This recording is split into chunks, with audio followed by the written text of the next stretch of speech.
Former Democratic Nebraska Senator Ben Nelson served 2 terms in the Senate, retiring in 2013. Now, he's looking back at his time in the Senate and finds issues with the lack of bipartisanship in his new memoir, Death of the Senate.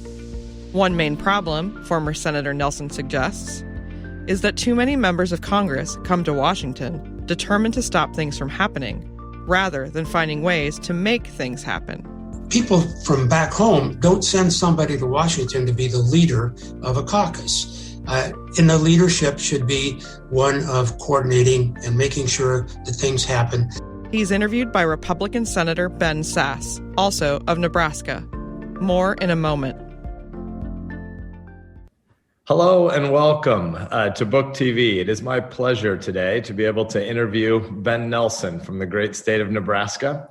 Ben was born in McCook. He is the husband to Diana, the father of 4, served 12 years in the U.S. Senate from 2001 through 2013, and we're obviously going to center our discussion on that today.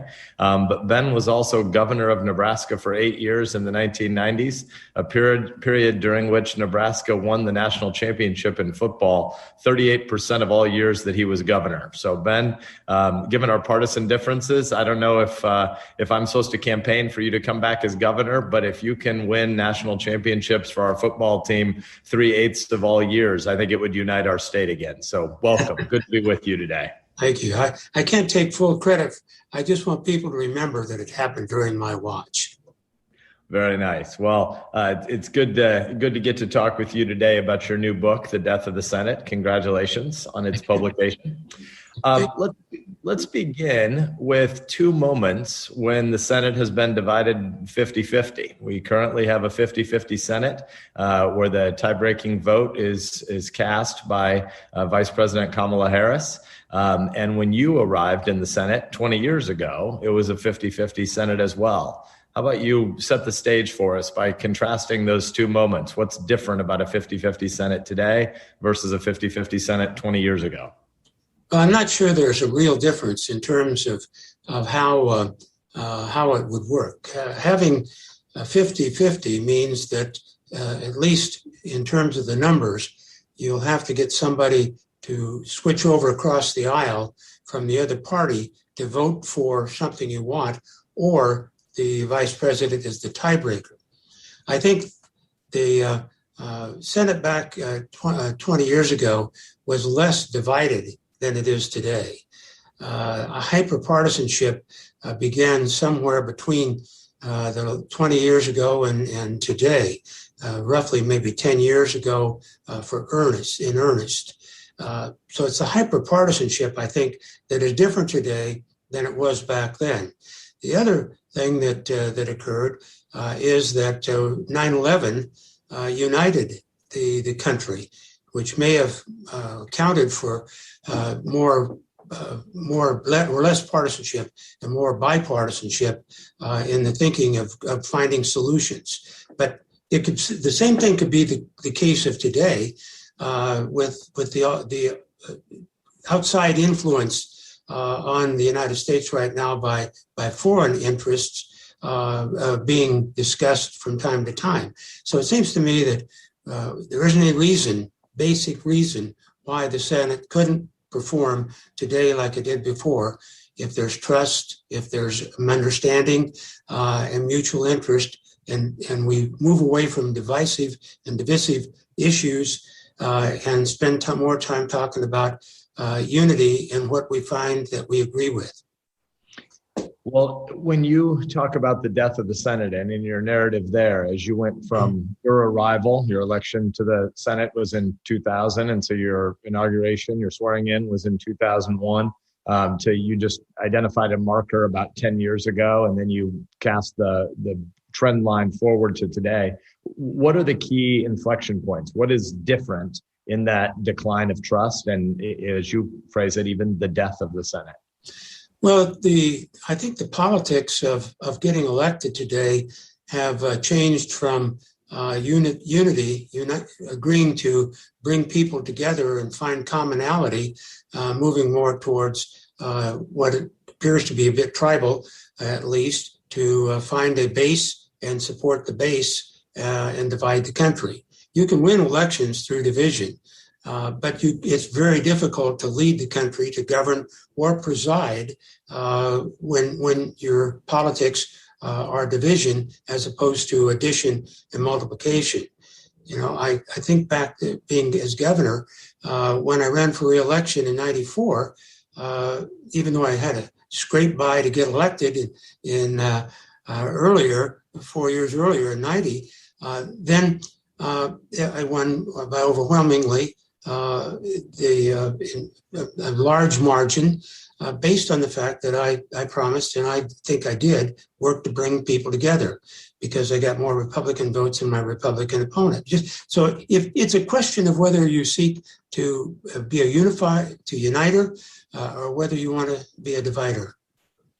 Let's stay on that point you made about how campaigns today can often be run from the edges, but then you can't necessarily govern from the middle. In the mid-1990s, there's some polling data that shows about 26% of Americans considered themselves centrists, and they were slightly higher propensity voters than folks to the right and to the left of them. Today, only about 7% of Americans, depending on which poll you look at, but it looks like high single digits percentages of Americans consider themselves centrists, and sometimes they look like lower propensity voters. What's your major explanation? What are the key variables that drive why the American people have become more polarized? And then let's turn to how the elected officials respond to that polarization. Because the emphasis on division and divisive politics, with wedge issues constantly being thrown out in front, just red meat to strengthen the base. In other words, it's the equivalent of two prize fighters in a ring coming out at the sound of the bell to engage, and then the bell rings and they go back to their corners. And there's no time in between where they're working on things together. I think that is what really is the problem. That politics, winning elections today has been both sides, running to your right or to your left, as opposed to looking for ways that you're going to work together somewhere in the center where the country ultimately is most comfortable. You spend a chapter in this book talking about your role in some of the gangs.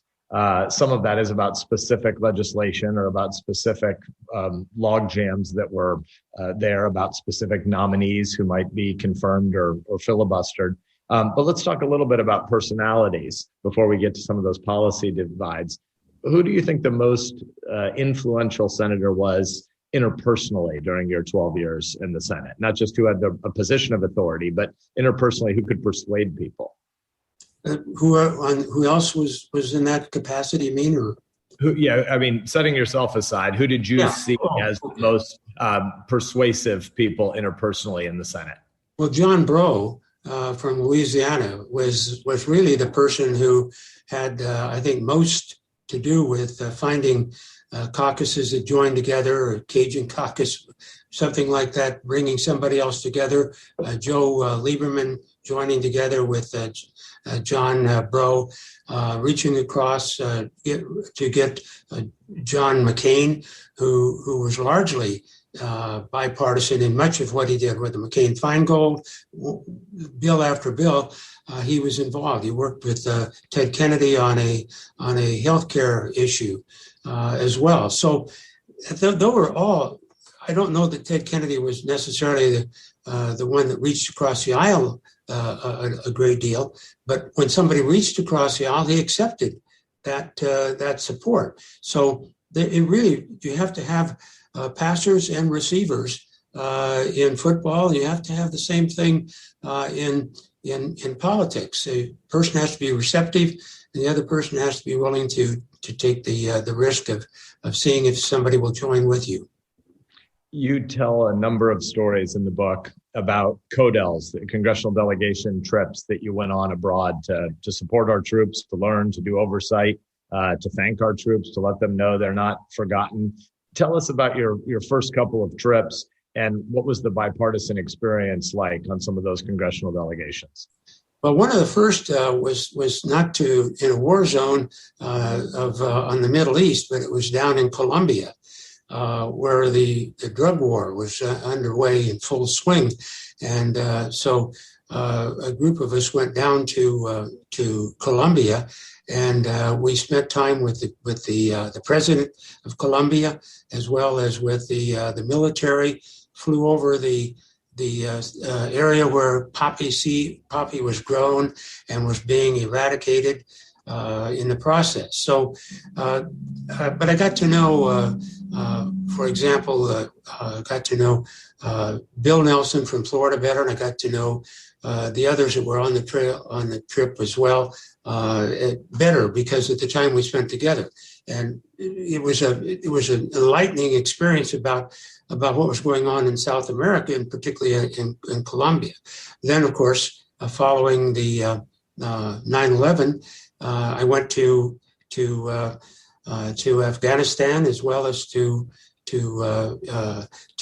other places in the Middle East, but in particular in Afghanistan, I went with Tim Hutchinson and with Olympia Snow and others, and we got to better acquainted, and we were able to work together. Olympia was always one that I reached across to, or she reached across to me to see if we could find commonality on particular issues, and we worked together a great deal.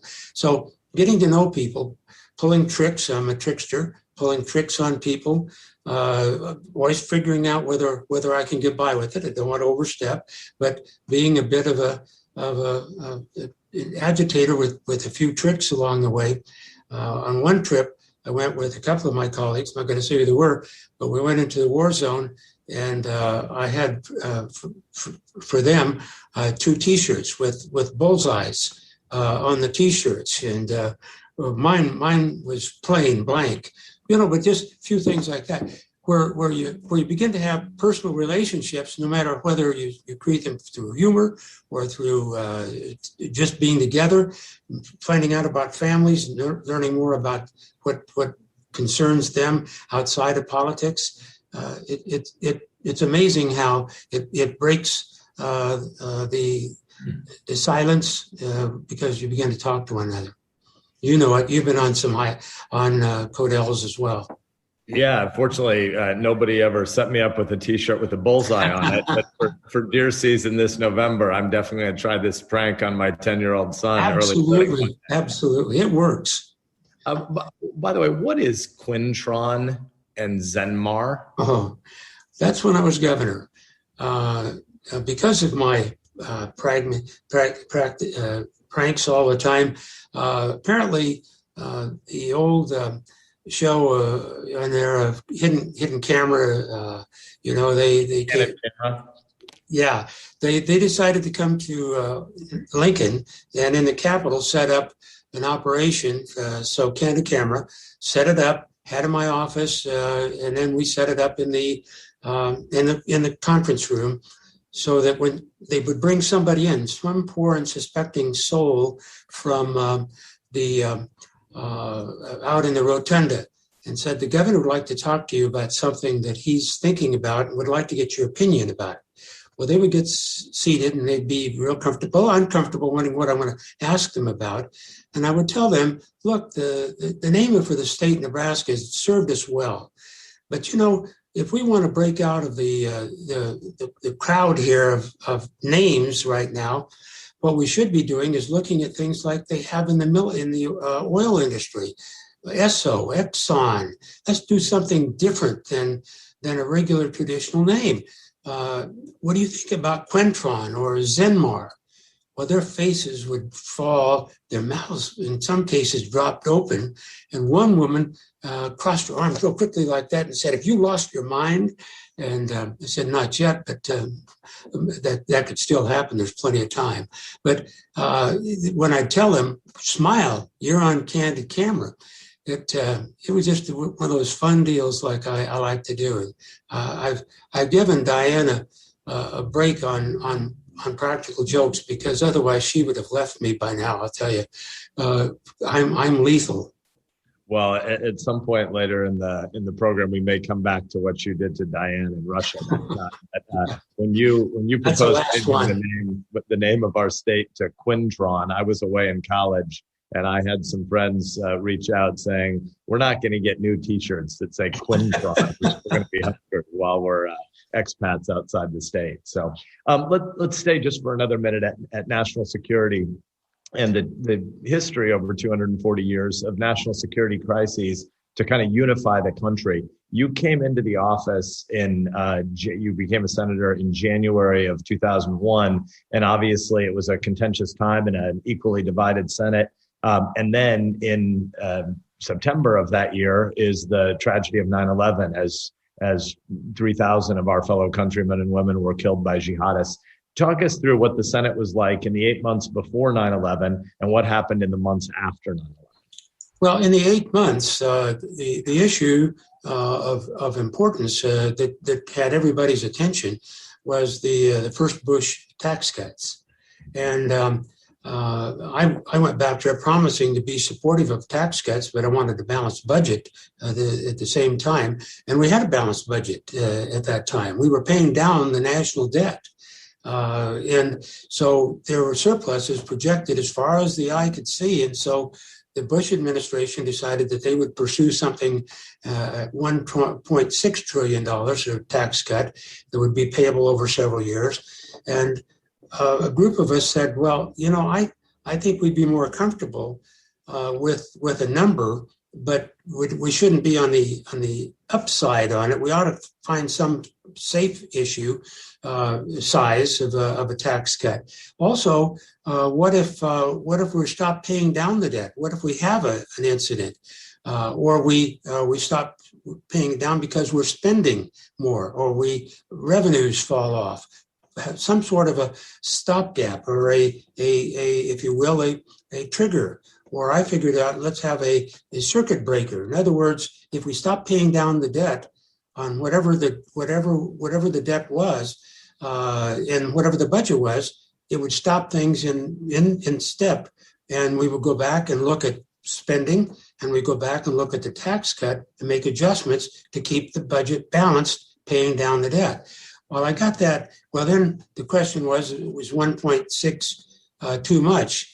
Well, a group of us, including Senator Breaux and a few others, decided that maybe something more like 1.25 would be 2.5 million trillion would be a better number, but be closer.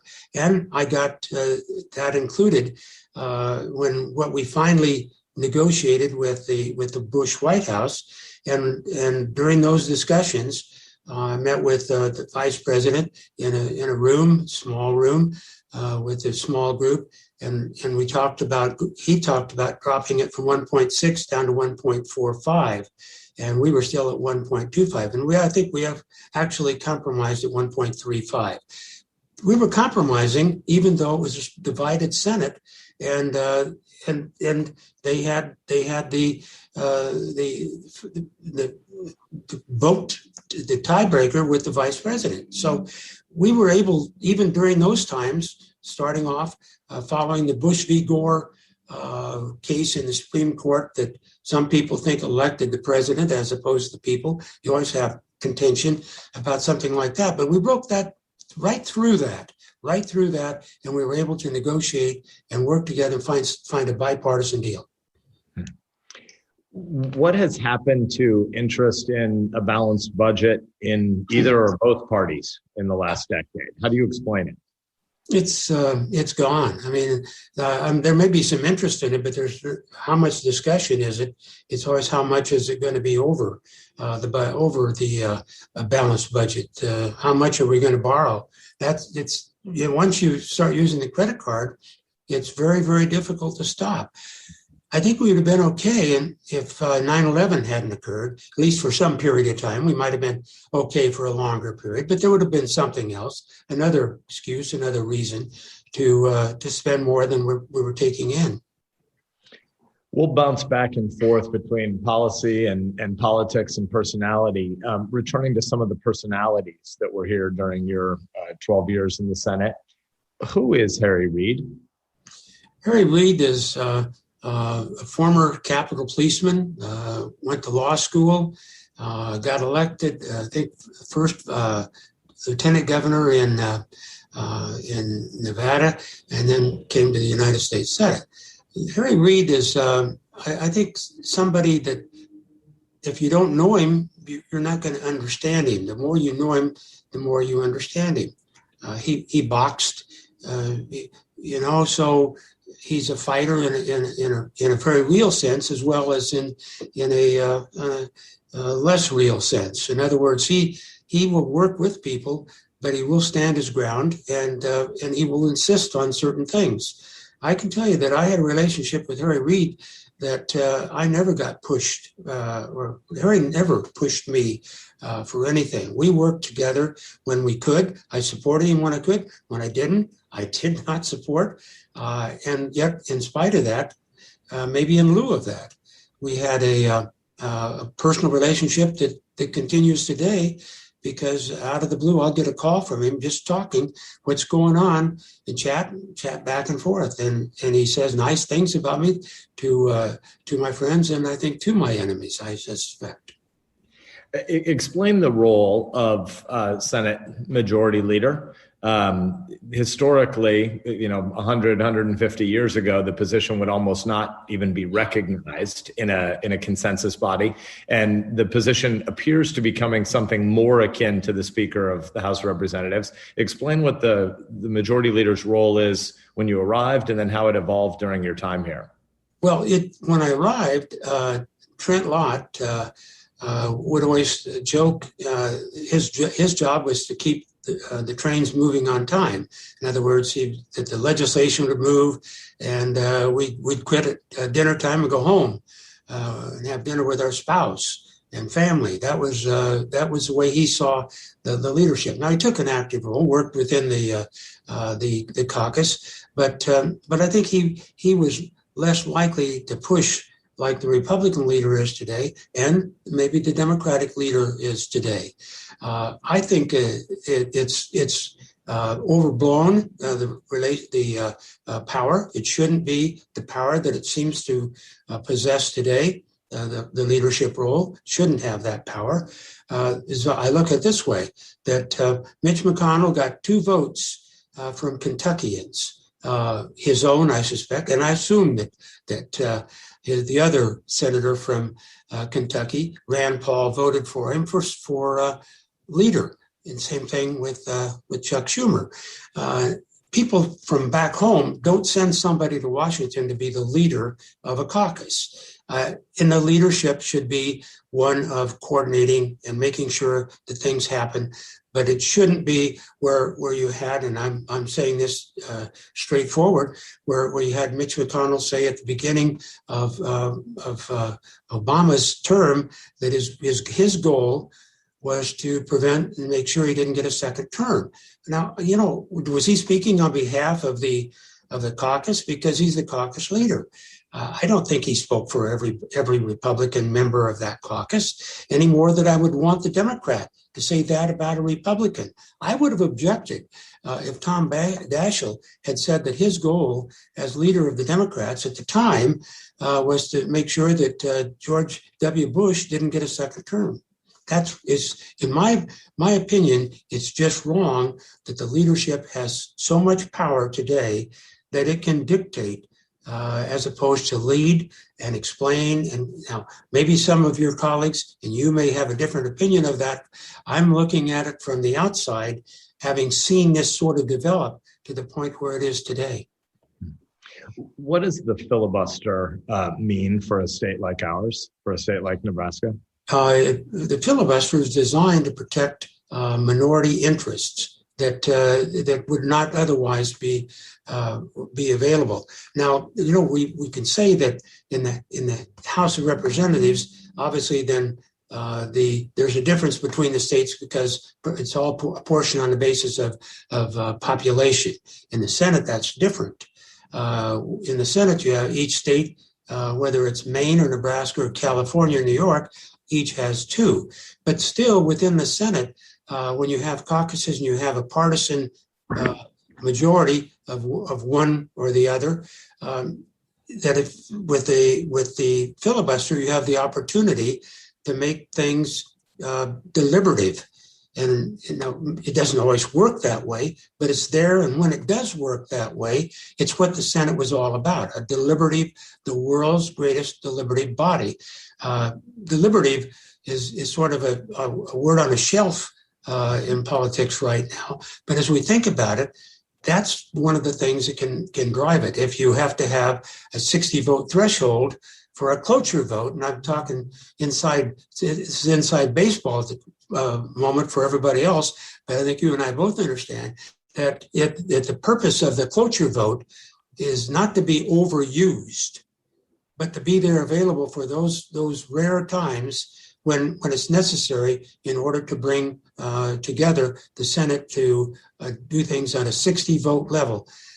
Now you've got an escape valve with the so-called budget reconciliation approach resolution that gets you out of the filibuster for some things. But the unfortunate thing was that both parties have knocked down the filibuster when it comes to judicial nominations. It's a big mistake in my mind. So let's focus on that for a minute, because that's in the gap, the 2-year period between our service here. You represented Nebraska from 2001 to 2013. I got here in 2015. And in the summer of 2013 is when Harry Reid nuked the executive calendar. So for viewers who happily don't have to be dirty on the inside baseball, the Senate's schedule every day distinguishes between an executive calendar, which is the confirmation of judges or presidential nominees to jobs in the government, and the legislative calendar, which is about passing regular laws. And both of them used to require 60 votes. Regular order. That's what it's yelled for. Regular order. And Harry Reid changed that rule to redefine the ratio 3/5 as the quantity 51 in the summer of 2013. How significant is that moment in the death of the deliberation that you talk about in your book? Well, it's significant because the first time the nuclear option was used, in effect, and I think that's it's a mistake. I understand how a leader of the caucus gets upset when you can't move the legislation. Nothing will happen. The other side's blocking, and the other side's doing more than exercising judgment about it. They're blocking. They're, if you will, obstructing by going to 60 votes on everything. And when you have a side go 60 votes, require 60 votes on everything, file cloture votes to stop and obstruct the orderly, regular order of legislation and nominations and approvals of nominations, confirmations, then I can see why a leader gets disturbed about it, and particularly if it's on judges or if it's on nominees of the president. One of your recommendations in this book, and I want to tick through a few of them or have you walk us through them. One of your concrete proposals is that the Senate should restore supermajority requirements or, filibuster opportunities to executive nominations and to judicial nominees, to people who would serve for a lifetime on the federal bench. How would that work? How would you restore the supermajority requirement once you've already lost your virginity? What you'd have to do is put some limitations in place. In other words, that like the old days, Mr. Smith goes to Washington, they'd have to stay on the floor. You kind of maybe you narrow it down when it can be used and when it can't be used, but I think you put it back on nominations and on legislation for sure, so that any kind of limitation on it is not its demise. In other words, when somebody, if judicial nominees have to meet 60 votes, then I think you get a different category of jurists on the bench. You get people coming on the bench who are more in the mainstream, because what's happened is both sides are guilty of this, finding the person on the left or the right as far as out there that they want to get the majority on the bench. You don't turn the Supreme Court into a smaller version, 9-member, smaller version of a legislative body. It's not about that. It's not about changing laws, and that's why they're there. It's about It's about imposing justice. It's about doing things and enforcing well-settled law and decide and stepping into disputes and finding justice in the process where all parties can look at the law before they start and know what the law is and how it'll be. When I appointed in Nebraska as governor, the entire Nebraska Supreme Court over 8 years, the entire Court of Appeals, and over half of the trial judges. When I talked to them about what I thought the requirements were, I wouldn't ask them the litmus test questions. I didn't care what they thought about those questions. What I cared about was how they thought they could handle those questions when presented, so that it would not be imposing their view, but well-settled law and equity and that. And I told them very simply, why do I not care about what you think about something? Because when I come before you and I'm practicing law again, I want to know what the law is. I want to be able to read the law. I don't want to have to read your mind. Now we have people second-guessing decisions in the court on second-guessing the minds of the Senate, of the members of the bench. It's wrong. It's not supposed to be that way. I'm not naive about this. I think it's what we all want, is we want a judiciary that you can read the law and know what the law is, and a well-settled law, stare decisis, is there. Not for somebody to get on the bench so they can change the law. It's not about that. Shouldn't be, and I worry that maybe we've gotten there on both sides. One of the things the filibuster obviously does is force a building of consensus for legislation. You and I obviously disagree about Obamacare, but just setting aside the substance of Obamacare, if you could go back in time to, I guess that was Christmas season of 2009. If you could go back then, do you think part of the reason the law had became so controversial was because it was done as a simple one-party bill using the budget reconciliation process, as opposed to having built the consensus of the way they absolutely yeah. Regular order and bipartisan vote on that was absolutely, I think, essential. I was holding out for that as long as I could. As a matter of fact, Joe Lieberman, in an interview we were on with one of the Sunday shows, said the same thing. As a matter of fact, he and in the foreword of the book, he and Trent Lott, who are the authors of the foreword in my book, said that they felt that the legislation they felt best about had been bipartisan. And I really felt that way as well. When we got to the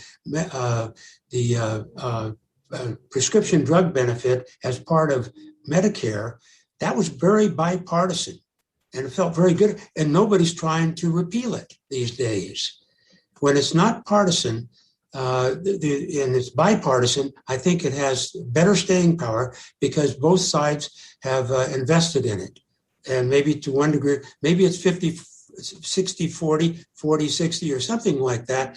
But both sides have invested in it and they want to see it work for the people. That's why they didn't stand up and vote against it. In other words, I really believe that bipartisanship is the answer for the long term for this country.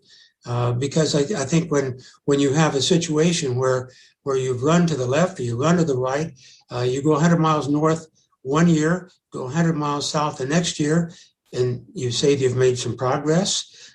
You've kept the company divided, and I think in an unholy situation where people then refuse to try to get together, and they keep being tribal about it with their base, as opposed to moving toward what this country's about. It's about compromise on tough issues so that we can all live together in a democracy. Yeah, I think you make a really good point. From 1952 until 1994, the House of Representatives had never changed majority party. And now basically every presidential administration, the Congress flips 2 years into any new presidential administration, it flips to the opposite party. And if it takes only 51-49 versus 49-51 to change legislation, the country has to go through a lot of upheaval. And if it takes 60-40 to pass something, it's very unlikely that after the next November, you're going to have gone 60-40 and then all the way to 40-60. You're going to have a whole bunch of people in the middle who become the ballast to maintain some continuity. And the American people can focus on their neighborhood and raising their kids, as opposed to thinking that Washington, D.C. is the center of their consciousness and their tribe. Yeah, Diane was expecting that we would, when we were back there, we would be entertaining a lot of colleagues. Well, we tried. It didn't. There really wasn't that much entertaining as she had hoped that there would be. So we didn't give up on interacting. We just realized that entertaining wasn't the way it was done. It was just spouses' luncheons. There were. I'm sure you've had some where the Senate gets together, goes to the botanical garden or whatever that is, or some other place, and sit down and have a sit down dinner with one another. And logically, you don't do everything in a partisan way. You intermix, and mingle with others. So, there's not enough of that today. And part of it is that jet fumes. People are anxious to get on the plane, start thinking about it Thursday, and are out of town and don't think about getting back. So one of the suggestions that I think it was John Breaux who said that maybe we ought to go back to a 5-day work week in the Senate, that by being there on Monday and being there on Friday would leave Friday, maybe over the weekend, but be there for 5 days. Well, something has to happen to where people in the Senate are willing to talk to one another and don't have to live in fear that if they don't follow the instructions of a leader in their caucus, that they're very likely going to lose a committee assignment, or when it's next time they need something, they're denied. We got to move away from that. And that's probably true in the House as well, but we're really focused on the Senate because House is going to continue to be, for some period of time, partisan. Just that's the way it breaks out. We don't have to have a Senate that is just partisan. Do you think the cameras in committee hearing rooms are net good or net bad? Well, net is the operative word. Yeah, net, I think they're bad, but as a democracy, they're good. But I think they result in bad outcomes because of bad behavior. I remember, I'm not going to name him.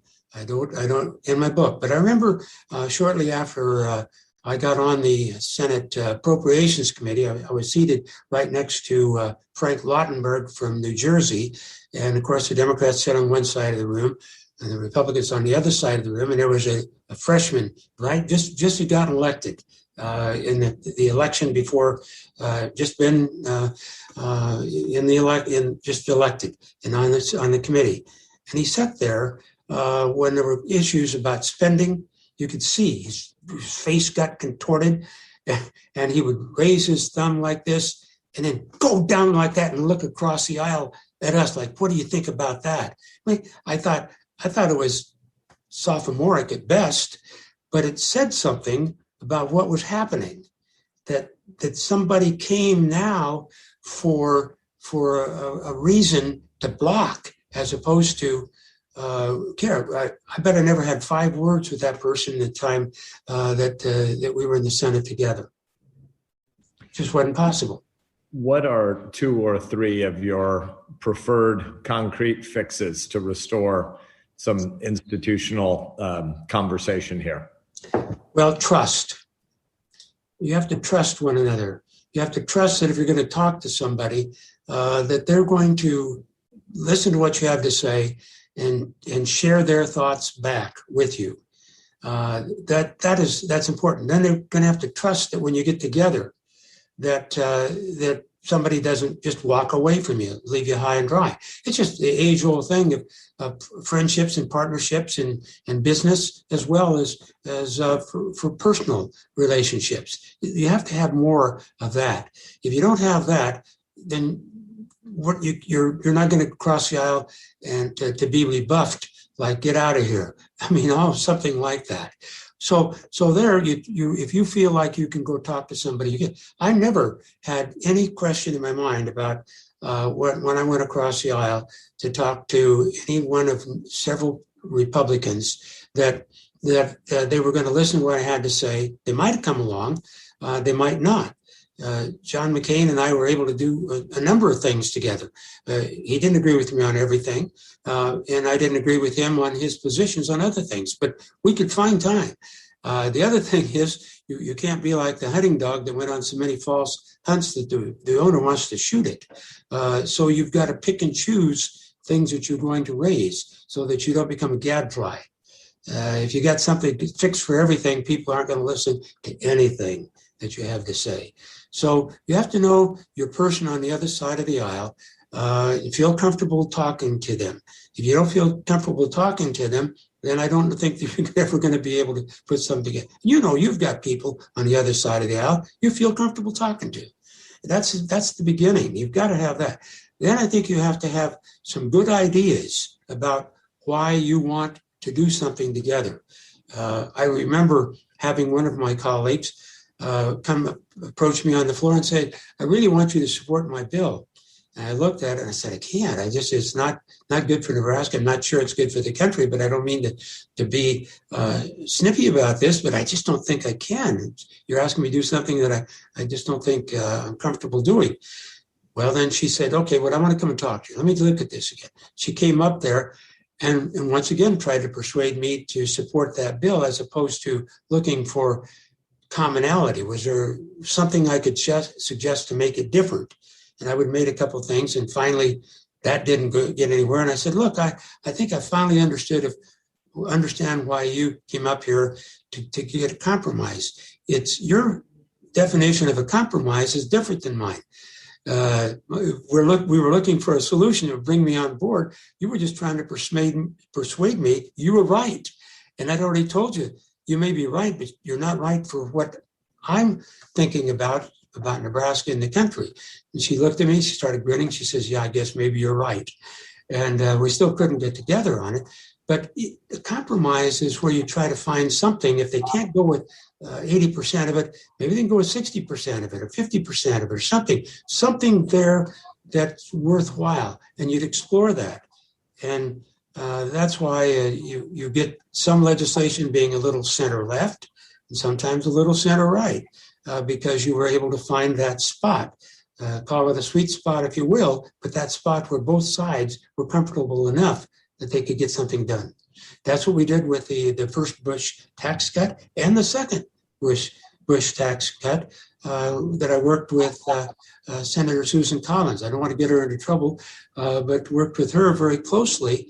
And we worked on the second Bush tax cut, and we found a solution, a compromise that worked for getting money to come back to the states. We went to the president, and she went to vice president. We said, look, it doesn't make any sense to be cutting taxes in D.C. and ignoring the fact that they're having trouble budget-wise with all the underfunded federal mandates and the like, where they're looking at raising taxes in Pierre or Des Moines or any other state capital, and we were able to carve out $20 billion for the FMAP, for Medicare, for Medicaid eligible and people who needed the expenses, their health expenses covered, but the states were having trouble making their budgets balanced. So we were able to get money to come back to the states, and I write about that in the book. And Susan and I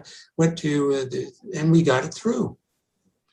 Let's stay with the states for a minute, because what does federalism have to do with the Senate's decline? Would we solve some of the Senate's problems by empowering governors more? Yes, I think that would be helpful. I think there's no question that the governors need to be included. One of the things that I ran on when I ran in 2000 was to bring Nebraska's values to DC, but bringing them from the standpoint of having been a governor, that I understood what the state needed, and that I would do that. I would work against, and I did that even as governor with Senator Bob Dole and Governors Association on getting legislation through, and I think it was Senate Bill 1 back during that time frame, that any kind of legislation that was going to spend state money, in other words, unfunded or underfunded federal mandates, that those had to have a Congressional Budget Office score on it to see what they were doing to the states intentionally or unintentionally, but to try to have a better relationship of what the states are, and that's what Susan Collins and Senator Collins and I sought to do with the FMAP, $20 billion. You say in your book, in the last quarter, maybe you turned to contemporary politics a good bit, and you say that Republicans are scared of Donald Trump. What are Democrats scared of? Because both parties, according to Pew data, are led by people or elected officials that are moving farther and farther from the center of American life. What are Democrats scared of? Well, I don't think Democrats are scared of Republicans. I think they're worried about what certain Republicans have adopted. I guess it's the Republican Party.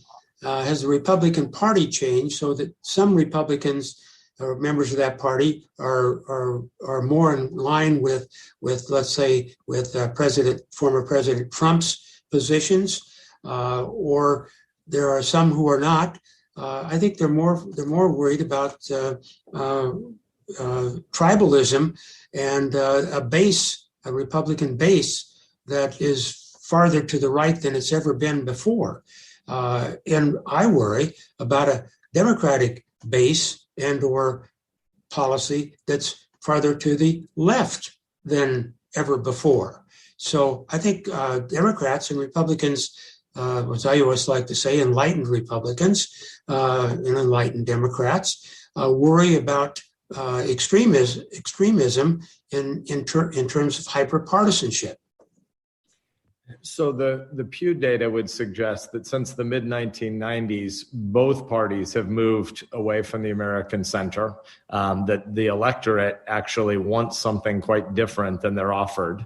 Let's talk about it from the vantage point of your experience in particular. When you were elected, so you mentioned earlier you were elected governor in 1990, reelected in 1994 overwhelmingly, elected to the Senate in 2000, and then reelected in 2006. But you were the last Democrat to be elected statewide in our state, I believe. So we've been 15 years since Ben Nelson got elected senator of Nebraska, and nobody's been elected to any position as a Democrat in Nebraska. What advice, statewide office, what advice do you have to offer to Democrats running in red states or to Republicans running in blue states? I think you shouldn't be ashamed or shy of reaching across the aisle and having members of the other party support you and not whisper about it. In other words, when I ran, always we had Republicans for Nelson, a group of them. They had their own side, their own sign in parades, and I started off my speeches. My fellow Democrats, independents, and enlightened Republicans, because you're going to be a senator for all Nebraskans, and you're going to be a governor of all Nebraskans, and that's what you should be doing. When George Bush came to DC as president, he said, "I'm a uniter, not a divider." Well, he brought some dividers along with him, the neocons and so forth, and you have to face that. But we need people today who promise to be uniters and convince both sides that they're uniters. I'm not suggesting that's going to be an easy task, an easy sale to make. It's going to be difficult, but that's what you have to do. Because if you promise to be, I'm going to be a Republican for Republicans at some point, what goes around will come around. I think it was Justice Kavanaugh said that in his admission to the Democrats in the hearing. It's true though, and sooner or later, the tide will change. It'll flow and it'll ebb, and the circumstances will be different. A lot of the elected officials that you've named tend to be from either more purple states or they were blue dog Democrats. So you mentioned John Breaux, and you've named some other Southern Democrats. You were a budget balancing governor, fiscal conservative, perhaps, as a Democratic governor of a red state. Are Ben Nelson style Democrats out of favor with the DNC today? I don't think so. I've not picked that up. I do think that there's no question that there's a left majority within the let's say the DNC. At least I perceive that. I hope I'm wrong, but I kind of feel that is the case. That there's an inclination towards that. Biden got the nomination against the odds, because he had so many people who were to his left compared then to his center, like he was. Maybe it's what isolated him away a bit, but I'm concerned that's why I think the Democrats. I'm concerned about being taking a strong turn to the left.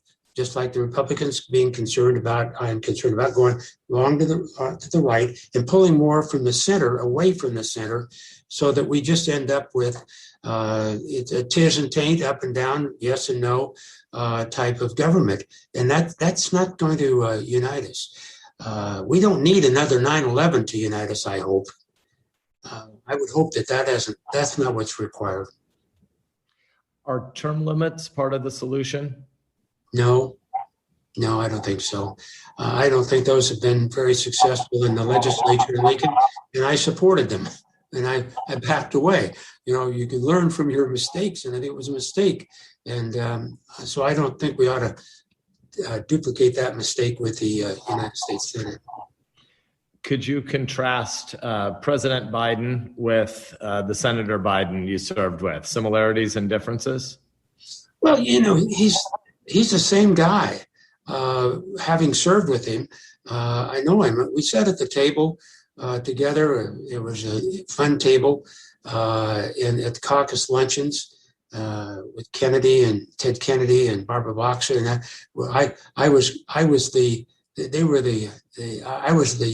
yang and they were the yin, if you will, something like that, because I was most out of place with my politics, but that didn't matter because we could get together, we could talk about things, and from time to time we would be actually together on issues. So I never felt really out of place or uncomfortable sitting there. One day, Joe Biden got up and he said, "I'll be brief."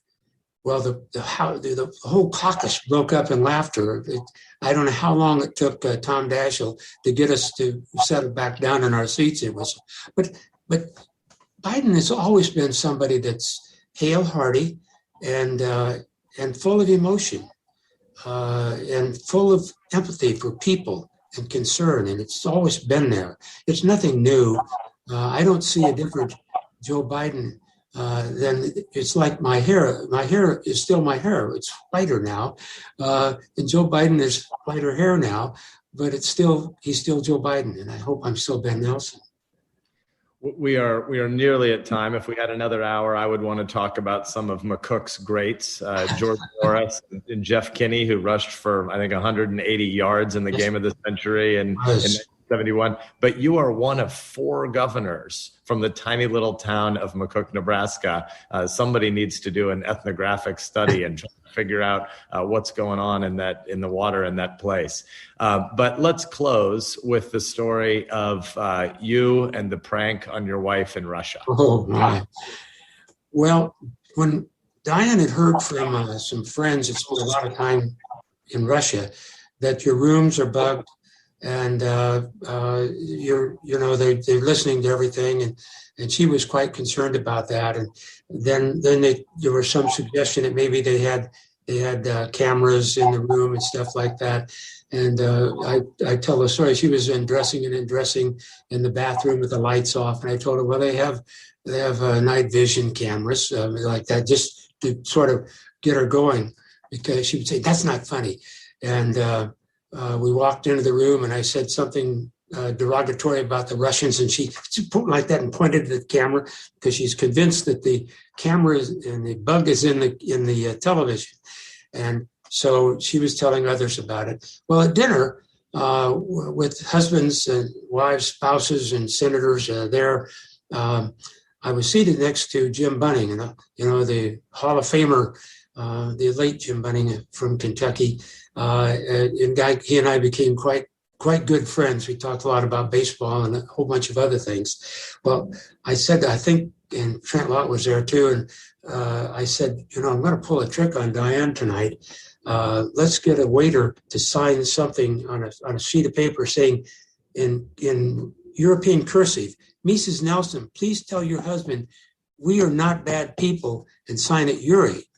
And so I'm sure that Jim gave him a ruble or two to sign it. And I looked at it and said, yeah, that's good. And so he said, well, put it under their door and put the room number on it and slide it under the door after everybody's in bed. So about 2 or 3 in the morning, I heard something coming under the door. Of course, Diane sleeps so sound. She doesn't sleep soundly at all. She heard it. I heard her get up, grab it, run to the bathroom, turn on the light in there, and then come back and jump in the bed with her flashlight, showing me. She said, read this. This wasn't funny. This wasn't funny. Look at it. So the next morning we told her, she was telling everybody about it. Next morning we all said, gotcha. She was a trooper. A lot of spouses would have been very upset about it, but nobody laughed harder than Jim Bunning. He had a fastball and a beanball as a pitcher, but nobody had a better sense of humor when you had a good relationship with him. She forgave me, but she said, please don't do that again. The next time I see your bride on a flight as we're boarding out of Epley, I'm going to pass her a note from Yuri. Ben, thank you. Potomac Books of the University of Nebraska, The Death of the Senate. Thank you for sharing this book with us, and thank you for spending this hour with us. Well, thank you very much, Senator. I really appreciate it. It was a fun experience. If you ever want to do it again, let me know. Have a great day. Thank you. Thanks for listening to C-SPAN's Afterwards podcast. Be sure to check out our Lectures in History podcast. This week, Henry Louis Gates Jr. discusses his latest documentary with PBS, Reconstruction, America After the Civil War. Find it wherever you listen to podcasts and on the new C-SPAN Now app.